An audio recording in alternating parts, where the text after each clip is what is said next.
लेकिन कावड़ का भी धंधा नहीं हो सकता, क्योंकि वो समाजवादियों का धंधा है हिंदुओं पर वार करना, हिंदुओं का मारना। लेकिन कावड़ का भी धंधा नहीं हो सकता।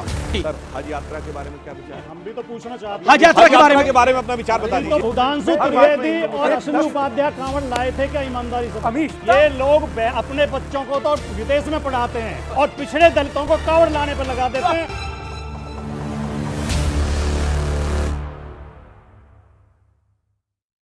देश के सर्वोच्च बड़े मंच पर बैठकर कहना कि कावड़ बेकार की बात है, तो मैं ये देश के विवेक पर छोड़ता हूं कि मैं जवाब दे रहा हूं। नहीं, कावड़ पे बोला गया, कावड़ पे बोला गया, आपने बोला बोला क्या बोला था? कावड़ एक धंधा है। मैं आप मेरे से आदरणीय हैं, लेकिन मैं ये कहता हूं कि धंधा वो है जो 200 राम भक्तों पर गोली चलाई गई थी, उसको धंधा कह सकते हैं आप, क्योंकि वो समाजवादियों का धंधा है हिंदुओं पर वार करना, हिंदुओं का मारना। ये समाजवादियों का धंधा है, लेकिन कावड़ का भी धंधा नहीं हो सकता। यात्रा के बारे में ये टिप्पणी की जी। सर, हज यात्रा के बारे में क्या विचार है? हम भी तो पूछना चाहते हैं। हज यात्रा के बारे में अपना विचार बता हम तो दीजिए। पूछना चाहते हैं। अभी हज यात्रा के बारे में सुधांशु त्रिवेदी, देखिए सुनिए, बड़ी बात कहना सवाल है आपका। अमीश जी, बड़ी बात कहना। अरे भाई, ये मुसलमान, अरे आपकी टिप्पणी करने की बात है ना। ये बताएं, हिंदू मुस्लिम सुधांशु त्रिवेदी और अश्विनी उपाध्याय कांवड़ लाए थे क्या ईमानदारी से? अमीश, मैं कावड़ हमेश मेरा नंबर है। शिव की शपथ है, कावड़ ईमानदारी तो से मैं भी नहीं लाया। आप भी नहीं लाए। एक बात कहना चाहता हूं बहुत माफी के ये साथ। दोनों क्यों नहीं लाए? अगर इतना अच्छा संस्कार बता रहे ये दोनों मैं- क्यों नहीं लाए? जी, जी, मुझे जी। इस सवाल का जवाब दीजिए। मैं आप। खुद 5 बार लेकर अरे आया। आपकी बात नहीं कर रहे हम। मैं 4 से 5 इसका बार लाया हूं, जवाब नहीं देंगे मगर आप। मैं इस बात को बहुत जिम्मेदारी के साथ भाटी जी से पूछना चाहता हूं। कावड़ यात्रा पर प्रश्न उठाने का बहुत ताकत जुटाया, या चाहे जुटाने की भी जरूरत नहीं, पता है आप सब बटे हुए हैं। इतनी बात ही हज यात्रा पर बोल के दिखा दो। ठीक है, मैं उस भाव को या तो आप समझ नहीं रहे या जानबूझ के अवॉइड कर रहे क्या हैं। भाव था, क्या भाव था? ये लोग अपने बच्चों को तो विदेश में पढ़ाते हैं, बढ़िया यूनिवर्सिटी में पढ़ने देखिए, भेजते ये हैं और पिछड़े दलितों को कावड़ लाने पर लगा देते हैं। मैं बार-बार कहूंगा, बार-बार दोहराऊंगा इस बात मौलाना को। साहब, मैं आपको ये बता रहा हूं। षड्यंत्र है। यूपी का एक नेता बताइए जिसका बेटा विदेश में पढ़ा हो, मुख्यमंत्री का बताइए।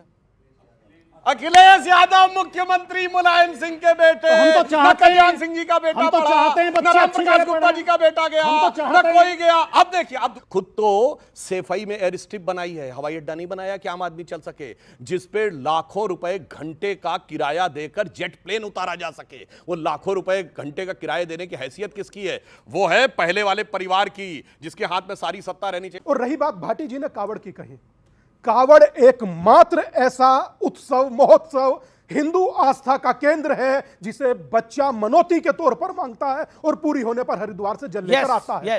पहला। दूसरा, एकमात्र कावड़ ऐसी है जिसमें करोड़ों हिंदू मात्र भोला होते हैं, त्यागी यादव ब्राह्मण ठाकुर नहीं होते। और उसके बाद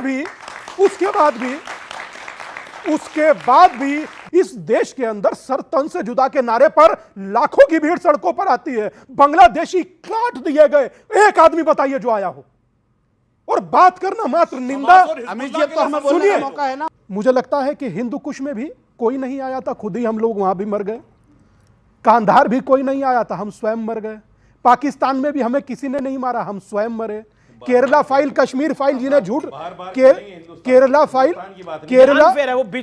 एक बार ही बोले, केरला फाइल, कश्मीर फाइल जिन्हें झूठ लग रही थी, बांग्लादेश लाइव चल रही है, वहां भी हम बेफिजूल मर रहे हैं। SC ST OBC चाहे जो भी, मैं तो कहूंगा हिंदू मर रहा है। मुसलमानों ने आज़ादी के बाद में किसी मुसलमान को अपना लीडर माना ही नहीं। बिल्कुल, हमेशा हमने हिंदुओं को अपना लीडर माना है। नेहरू से लेकर आज नरेंद्र मोदी तक मुसलमान वैसी को नहीं कबूल कर रहा है। आप देख रहे हैं, बहुत मेहनत के बाद भी कबूल नहीं कर रहा है। आपको याद होगा, मुस्लिम लीग एक पार्टी हुआ करती थी, अब नाम भूल गए लोग उसका, क्योंकि वो मुस्लिम लीग थी। तो मुसलमानों ने कभी नहीं मुसलमान को अपना नेता माना, ना कभी मुसलमान ने ये सोचा कि हम लीग से हटकर अपना कोई नया ऐसा नैरेटिव बनाएं जिससे हम अपने हिंदू भाइयों से कट जाएं, या बिल्कुल अपना एक राजनीतिक ऐसा कोई महल बनाकर तैयार करें कि उसमें हमारे हिंदू भाई ना हों। कभी नहीं सोचा मुसलमान ने। ये तो राजनीति की नफरत है कि हिंदू मुसलमान को अलग अलग कर दिया। किसने कराई है राजनीति की नफरत? मैंने तो ये कहा कि राजनीति ने नफरत फैलाकर मुसलमान और हिंदू बना दिया। क्या बनाना था, क्या बना बैठे, कहीं मंदिर बना बैठे, कहीं मस्जिद बना बैठे। हमसे तो अच्छे ये परिंदे हैं जनाब, कभी मंदिर पे जा बैठे, कभी मस्जिद पे जा बैठे। कुछ पंक्तियां बोलना चाहूंगा। बिल्कुल, बिल्कुल, बिल्कुल। कि जाने क्या जादू करते हैं मंदिर मस्जिद वाले लोग, नफरत को मजहब समझे हैं जग के भोले भाले लोग। जी, और पूरी सदी बीतने को है गोरों को भारत छोड़े, पर कुर्सी के आगे अब भी थर्राते हैं काले लोग। और आओ सारे मिलकर दस्तक दें बहरे में खाने पर, आखिर कब तक लिए रहेंगे यूं ही खाली प्याले लोग। जी, तो धर्म के नाम पर तो नफरत फैलाना छोड़ें और राजनीति के नाम पे सबको अधिकार मिले, यही अच्छी बात ठीक है है। सुधा। अनेक वर्ष आते हैं और चले जाते हैं, मगर कुछ वर्ष ऐसे होते हैं जो 500 सालों के बाद एक बार आते हैं। 2024 का वो वर्ष था जब 500 वर्षों की कठिन तपस्या, त्याग और बलिदान के बाद भगवान श्री रामलला विराजमान पूर्ण वैभव के साथ आकर अयोध्या में अधिष्ठित हुए। वहीं संविधान के विषय में कहूं तो भारत वो देश जिसे मदर ऑफ डेमोक्रेसी कहा जाता है।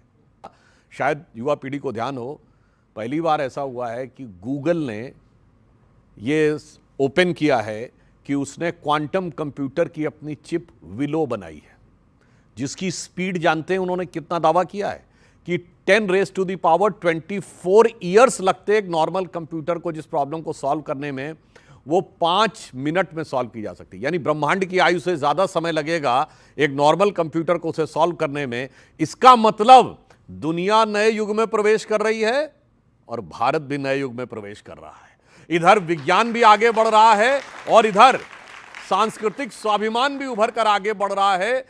यानी वो इंडी गठबंधन का दौर जो जनवरी फरवरी में जब नया नया गठबंधन बना, जो एक दूसरे से कहते थे आपकी नजरों ने समझा प्यार के काबिल मुझे, कह रही हैं धड़कने बंदा परवर शुक्रिया, वो दिसंबर तक आते आते कहने लगे एक दूसरे से जिस ढंग का आप देख रहे हैं गाली गलौज की भी भाषा आ गई आम आदमी पार्टी और कांग्रेस के बीच में, मानो वो एक दूसरे से कह रहे हों कि रहते थे कभी जिनके दिल में हम प्यार जान से भी प्यारों की तरह, बैठे हैं उन्हीं के कूचे में पर आज गुनहगारों की तरह। जी। तो दोनों तरफ का नशा उतरता सुधांशु चला जी। गया।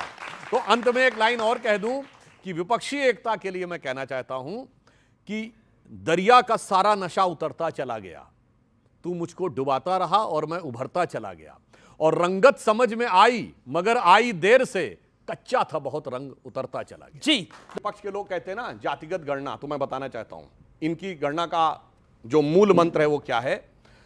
भैया राहुल लोकसभा में, माता सोनिया राज्यसभा में, फिर बहन प्रियंका लोकसभा में, परिवार की गणना संसद में हो गई पूरी। अब जोर जोर से कहो जातिगत जनगणना है जरूरी। इनकी पार्टी का देख लीजिए, इनके 5 सांसद कौन, अखिलेश भैया, डिंपल भाभी और डिंपल भाभी के 3 देवर। परिवार की गणना हो गई लोकसभा में पूरी। अब कहो जातिगत जनगणना है बहुत जरूरी। इसीलिए कहता हूं परिवार को सत्ता पूरी चाहिए। 7 पासी हैं, 4 कुर्मी हैं।